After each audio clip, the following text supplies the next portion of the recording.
आप सभी का हमारे चैनल पर बहुत बहुत स्वागत है।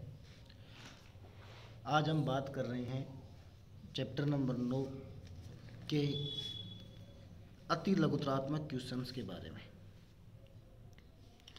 पिछले वीडियो में हमने इसकी थ्योरी को कंप्लीट कर ही लिया था। अब हम देखते हैं इसका अति लघुत्रात्मक प्रश्न। ध्यान रहे कि ये जो अब हम पढ़ने जा रहे हैं अति लघुत्रात्मक क्वेश्चन, फिर हम पढ़ने जाएंगे न्यूमेरिकल। ठीक है, ये जो चीज़ें हैं न्यूमेरिकल वगैरह और फिर बोर्ड के पेपर, ये जो तीनों चीज़ें अब हम पढ़ने जा रहे हैं वो आठवें और 9वें चैप्टर का एक साथ है। 8वें चैप्टर के बाद आप लोगों ने डिमांड की थी कि भाई सर इसके क्वेश्चन आंसर आपने नहीं करवाए। वहाँ पर मैंने कहा था कि जब हम 9वां चैप्टर पढ़ेंगे तो 9वें चैप्टर के जस्ट बाद 8वें और 9वें चैप्टर के ये क्वेश्चन हम एक साथ देखेंगे। तो एक तरीके से ये जो क्वेश्चन हैं जो हम पढ़ने जा रहे हैं ये 8वें और 9वें चैप्टर के एक साथ ही हैं। देखो आप, नंबर 1, प्राकृतिक चुंबक क्या होता है। आपको 8वें चैप्टर में मैंने बता दिया था कि मैग्नेटाइट Fe3O4 एक प्राकृतिक चुंबक होता है। अर्थात ये जो चुंबक है वो खदानों से मिलता है, खनन द्वारा हमें प्राप्त होता है। सेकंड नंबर है, छड़ चुंबक की प्रभावी लंबाई का क्या तात्पर्य है। आपको बताया था उस टाइम कि जो छड़ चुंबक होता है उसके जो आपको वहाँ पर बताया था कि जो छड़ चुंबक होता है उस छड़ चुंबक के जो उत्तरी और दक्षिणी ध्रुव जो होते हैं वो उसके किनारों पर न होकर कुछ अंदर धसे होते हैं। इस वजह से छड़ चुंबक की जो प्रभावी लंबाई है या प्रभावकारी जो लंबाई है वो वास्तविक लंबाई से कुछ छोटा होती है और वो होती है 5/6 गुना।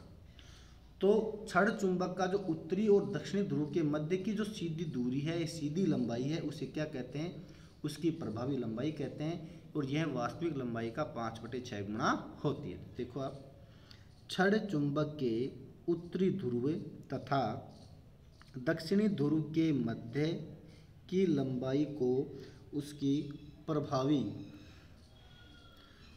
प्रभावी लंबाई कहते हैं। यह वास्तविक लंबाई का 5/6 गुना होती है। अगला क्वेश्चन नंबर 3 है, क्या एकल चुंबकीय ध्रुव का अस्तित्व संभव है। आपको मैंने पहले भी बताया था कि चाहे आप चुंबक का कितना भी छोटा टुकड़ा क्यों न कर दो, उसमें 2 ध्रुव होते हैं, उत्तरी ध्रुव और दक्षिणी ध्रुव। इसलिए हम ये कह सकते हैं कि चाहे कितना भी छोटा टुकड़ा क्यों ना हो, अकेला उत्तरी ध्रुव नहीं बन सकता या अकेला दक्षिणी ध्रुव नहीं बन सकता। इसका मतलब चुंबक जो है वो सदैव युग्म में उपस्थित रहता है। तो देखो नहीं, क्योंकि चुंबकीय ध्रुव सदैव युग्म में उपस्थित होते हैं। अगला क्वेश्चन है नंबर 4, छड़ चुंबक का चुंबकीय आघूर्ण क्या होता है।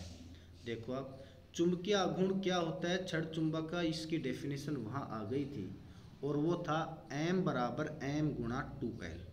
जहाँ M क्या है, M है छड़ चुंबक का चुंबकीय आघूर्ण, स्मॉल m क्या है, छड़ चुंबक की ध्रुव प्रबलता, और 2L क्या है, उसकी प्रभावकारी लंबाई। तो देखो आप, ध्रुव प्रबलता स्मॉल m व प्रभावकारी लंबाई 2L का गुणनफल चुंबकीय आघूर्ण कैपिटल M कहलाता है। मात्रक ampere × metre square, ampere × metre square, और m बराबर हो गया m × 2L। देखो स्मॉल m जो है ध्रुव प्रबलता जो है उसका मात्रक होता है एम्पियर × मीटर, और 1 मीटर इस 2L की वजह से आ गया, तो क्या बन गया ये मीटर का स्क्वायर। तो फिर रिपीट हो रहा सवाल कि ध्रुव प्राबल्य कह दो या प्रबलता कह दो, एक ही बात है। ध्रुव प्राबल्य का मात्रक क्या है, आपको बताया था एम्पियर × मीटर है। अगला क्वेश्चन नंबर 6 है, चुंबकीय बल रेखाओं और वैद्युत क्षेत्र रेखाओं में प्रमुख अंतर क्या होता है। आपको मैंने बताया था कि विद्युत जो बल रेखा है वो सदैव बंद वक्र बनाती हैं, विद्युत में चुंबकीय बल रेखा सदैव बंद वक्र बनाती हैं, जबकि विद्युत बल रेखा सदैव खुला वक्र बनाती है। ये बात मैंने वहाँ भी बताई थी। कैसे कि जैसे मान लीजिए किसी चुंबक का N सिरा है और S सिरा है। मान लो ये N है और ये S है, तो N से बल रेखा निकलेंगी, S में एंटर करेंगी। क्लियर।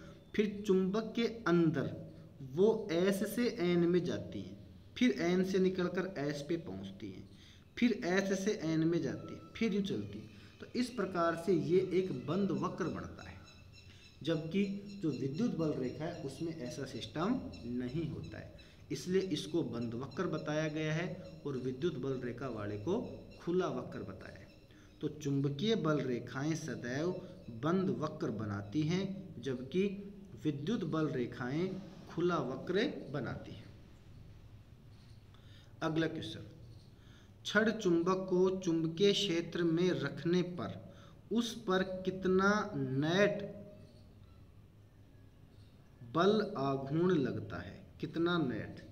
सबसे पहले पूछ रहा है, ये फर्स्ट डाल के कह रहा है कि कितना बल लगेगा, और सेकंड पूछ रहा है कितना बल आघूर्ण लगेगा। ऐसे दो सवाल हैं इनमें।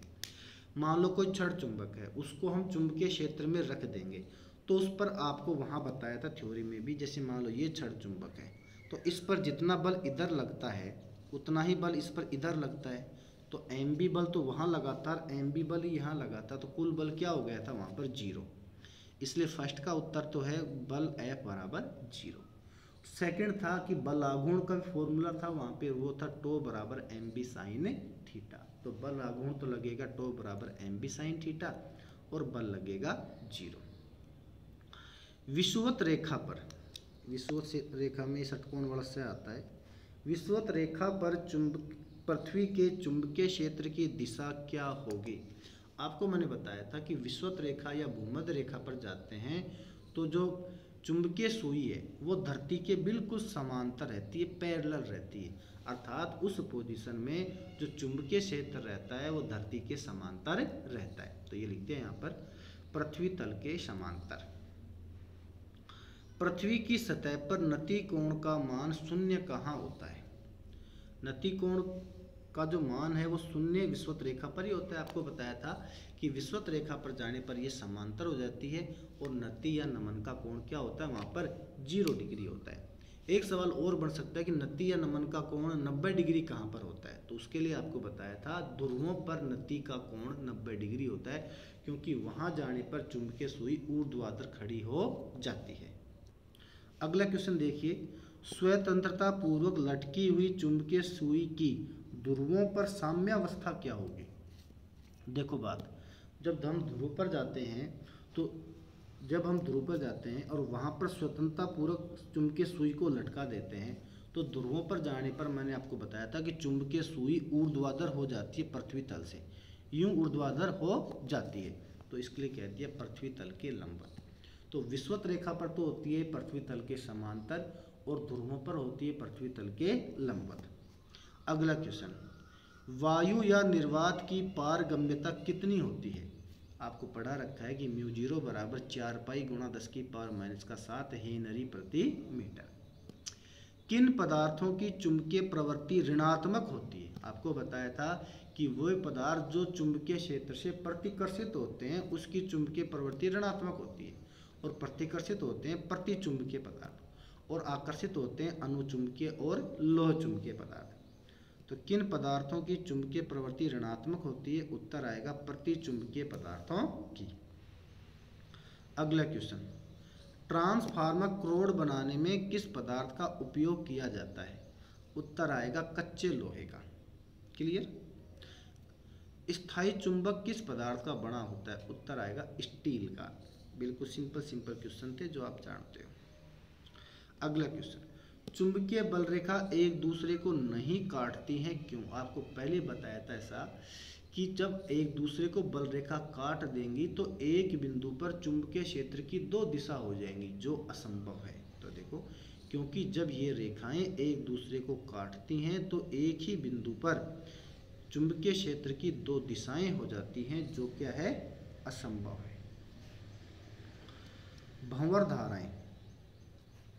भंवर धाराएं बनने का क्या बनने का कारण स्पष्ट कीजिए। भंवर धाराएं, एडी करंट जो है वो आपको बताया था कि वहाँ पर देखो चुंबकीय फ्लक्स में परिवर्तन होता है और परिवर्तन होने से वहाँ बंद लूप में विद्युत धारा उत्पन्न होती है और उसे क्या कहते थे हम? भंवर धारा कहते थे। तो देखो इसका चुंबकीय फ्लक्स में परिवर्तन होने से प्रेरित विद्युत धाराएं उत्पन्न होती हैं जिन्हें भंवर धाराएं कहते हैं। क्लियर? अगला, प्रतिरोध बॉक्स में कुंडलियां, इसमें ली छोटा आएगा, कुंडलियां क्यों दोहरे किए हुए विद्युत रुद्ध तारों की बनाई जाती? बताया था आपको स्वप्रेरण प्रभाव को निरस्त करने के लिए। तो कुंडली में उत्पन्न स्वप्रेरण गुणांक का मान निरस्त करने के लिए ऐसा किया जाता है। अगला क्वेश्चन देखो, जब एक कुंडली में धारा समय के साथ बदलती है तो कुंडली में पश्च विद्युत वाहक बल किस प्रकार उत्पन्न होता है जो धारा परिवर्तन से संबंधित है? तो ये होता है बेटा E बराबर माइनस का L D I upon D T. ऐसा फॉर्मूला आपको मैंने पढ़ाया नहीं था, मैंने छोड़ दिया था, मुझे इसकी आवश्यकता नहीं पड़ेगी, पर ऐसा फॉर्मूला आपको E बराबर माइनस का M D I upon D T तो पढ़ाया था। तो एम की जगह ये एल आ गया है, बाकी सब कुछ सेम है। और इस वजह से ये E और T के बीच जब ग्राफ खींचते हैं ना तो E चूँकि नेगेटिव वाला था इसलिए ये नीचे वाला ग्राफ आएगा, और फिर ये दोनों एक दूसरे के व्युत्क्रमानुपाती थे तो ये व्युत्क्रमानुपाती ग्राफ यहाँ पर बन जाएगा। अगला क्वेश्चन, और ये क्वेश्चन एग्जाम में पूछा जा चुका है, 19वां क्वेश्चन, इसलिए इसके वेरी मोस्ट भी लगा रखा है मैंने, कि चित्र में वर्णित स्थिति के लिए संधारित्र की ध्रुवता की प्रागुप्ति कीजिए। प्रागुप्ति कीजिए मतलब कि संधारित्र की ध्रुवता क्या होगी, मतलब एक प्लेट पॉजिटिव होगी या नेगेटिव होगी, हमें ये पता यहाँ लगाना है। तो समझो ध्यान से, ये चुंबक का एन सिरा इसके पास जा रहा है, इधर से एस सिरा पास जा रहा है। आपको मैंने बताया था कि जब एन सिरा पास जाता है तो ये उसका विरोध करता है, और विरोध कब करेगा? जब ये एन बढ़ेगा, और जब ये एन बढ़ेगा तब ये इसका विरोध करेगा, तो इसके हिसाब से ये एन बन जाना चाहिए। और जब ये एन बनेगा तो उस पोजीशन में इसमें वामावर्त दिशा में विद्युत धारा प्रवाहित होगी। ये एस सिरा इसके पास आ रहा है, इस वजह से ये एस बढ़ना चाहेगा, और जब ये एस बढ़ना चाहेगा तो फिर इसमें दक्षिणावर्त दिशा में धारा बहनी चाहिए। तो ये इस चुंबक की वजह से तो वामावर्त दिशा में धारा बहती है, इसके कारण दक्षिणावर्त दिशा में धारा बहती है, तो कुल धारा क्या हो गई? 0। इसलिए इस पर धारा इसमें प्रवाहित ही नहीं होगी, तो इस ए और बी प्लेट पर कोई आवेश भी नहीं होगा। देखो आप इसका आंसर है, जब एन सिरा कुंडली के पास जाता है तो उसमें वामावर्त दिशा में विद्युत धारा प्रवाहित होती है, लेकिन जब दूसरे चुंबक का एस सिरा कुंडली के पास जाता है तो उसमें दक्षिणावर्त दिशा में विद्युत धारा प्रवाहित होती है। इस प्रकार इस कुंडली में प्रवाहित कुल धारा का मान 0 होता है, जिसके कारण संधारित्र के दोनों प्लेट ए व बी पर कोई आवेश नहीं होता। क्लियर? अगला क्वेश्चन है 20वां नंबर का। दो प्रेरकों ए व बी के चुंबकीय फ्लक्स फाई व धारा आई के मध्य ग्राफ चित्र में दर्शाया गया है। दोनों में से किसका स्वप्रेरकत्व अधिक होगा? ये भी एग्जाम में पूछा जा चुका है, ये सवाल ऐसे के ऐसे एग्जाम में आया हुआ है कि फाई और आई के बीच ग्राफ है और ए और बी दो ग्राफ है। अब कह रहा है कि किस ग्राफ के लिए, ए के लिए या बी के लिए एल का मान ज़्यादा होगा, स्वप्रेरकत्व का मान ज़्यादा होगा। तो देखो बेटा एल बराबर होता है फाई अपॉन आई, ये फाई रहा ये आई रहा, तो इसका जो ढाल निकालेंगे ना तो फाई अपॉन आई निकलेगा। तो इसका मतलब जिसका ढाल ज़्यादा है उसके लिए एल का मान भी ज़्यादा होगा। तो देखो आप, ज़्यादा किसका ढाल है? ए का है, और बी का ढाल क्या है? थोड़ा कम है, तो ए का स्वप्रेरकत्व भी ज़्यादा होगा। अब ढाल से मतलब ये समझ लो आप कि अगर यहाँ छोटी गेंद रखें दोनों जगह तो कौन सी गेंद पहले यहाँ पहुँचेगी? तो निस्संदेह इसका ढाल कम होने से ये गेंद थोड़ा देर से पहुँचेगी, ये पहले पहुँचेगी। इसका मतलब इसका ढाल क्या है? ज़्यादा है। तो देखो स्वप्रेरकत्व एल बराबर फाई अपॉन आई होता है। चित्र में ए की ढाल अधिक है, इसलिए ए का स्वप्रेरकत्व बी के स्वप्रेरकत्व से अधिक होगा। अगला क्वेश्चन है 21वां नंबर का। एक आयताकार लूप ABCD, ठीक है, एक लंबवत समरूप चुंबकीय क्षेत्र, ये लंबवत समरूप चुंबकीय क्षेत्र जिसको मैं क्रॉस से रिप्रेजेंट कर रहा हूँ, के अंदर निम्न चित्रानुसार गति कर रहा है, ऐसे गति कर रहा है ये v वेग से, तो प्रेरित विद्युत वाहक बल का मान बताइए क्या होगा। देखो यहाँ ये जो क्रॉस जो चुंबकीय क्षेत्र है वो कैसा है बेटा, समरूप है। दूसरी बात, ये जो चुंबक गति कर रहा है, ये जो कुंडली गति कर रही है वो भी चुंबकीय क्षेत्र के अंदर ही गति कर रही है, इसलिए जब ये v वेग से गति कर रहा है तो यहाँ पर भी उतना ही चुंबकीय क्षेत्र है जितना थोड़ी आगे आने पर होगा। मान लो ये यहाँ आ गया, कुंडली ऐसे आ गई, तो भी उतना ही चुंबकीय क्षेत्र है, और चुंबकीय क्षेत्र जब उतना ही है तो संबंधित फ्लक्स भी उतना ही है।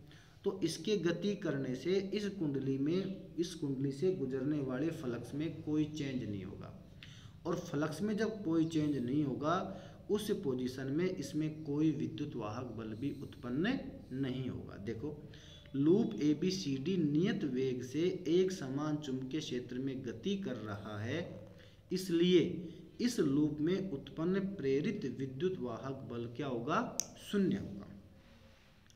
लास्ट क्वेश्चन है, स्वप्रेरकत्व L की कुंडली में धारा I स्थापित करने के लिए आवश्यक धारा का मान क्या होगा, और वो होगा बेटा 1/2 LI²। अब ये फॉर्मूला कहाँ से आया, चलो इसका फॉर्मूला मैं आपको पहले पढ़ाया नहीं था तो यहाँ पढ़ा देता हूँ। स्वप्रेरण गुणांक में मैंने यहाँ तक तो आपको पढ़ा दिया था, है ना। अब उस फॉर्मूले के लिए मैं पढ़ा रहा हूँ कि फैराडे व लेंज के नियम से E बराबर होता है -d∅/dt, है ना। तो अब समीकरण 1 में फाई बराबर क्या होता है, Li रख दो, तो E बराबर हो गया -d/dt साथ में Li, L को बाहर निकाल दिया, बन गया di/dt, या L बराबर क्या हो जाएगा -E/di/dt। क्लियर। या अब इसकी कोई आवश्यकता नहीं है आपको यहाँ पर, चलो पढ़ा ही देता हूँ अब तो मैं, कि di/dt का मान मैंने क्या मान लिया, 1 एम्पियर प्रति सेकंड मान लिया, तो L बराबर क्या हो गया, E परिमाण में। तो इससे डेफिनेशन क्या तैयार होगी वो देखो, इससे डेफिनेशन तैयार होगी कि यदि किसी कुंडली में प्रवाहित विद्युत धारा में परिवर्तन की दर एकांक हो तो कुंडली में उत्पन्न प्रेरित विद्युत वाहक बल स्वप्रेरण गुणांक कहलाता है। क्लियर। अब देखो आप विद्युत विभव की परिभाषा से V बराबर W/Q होता है, तो W बराबर क्या हो गया, VQ। समझ गए इस बात को आप, आगे समझो।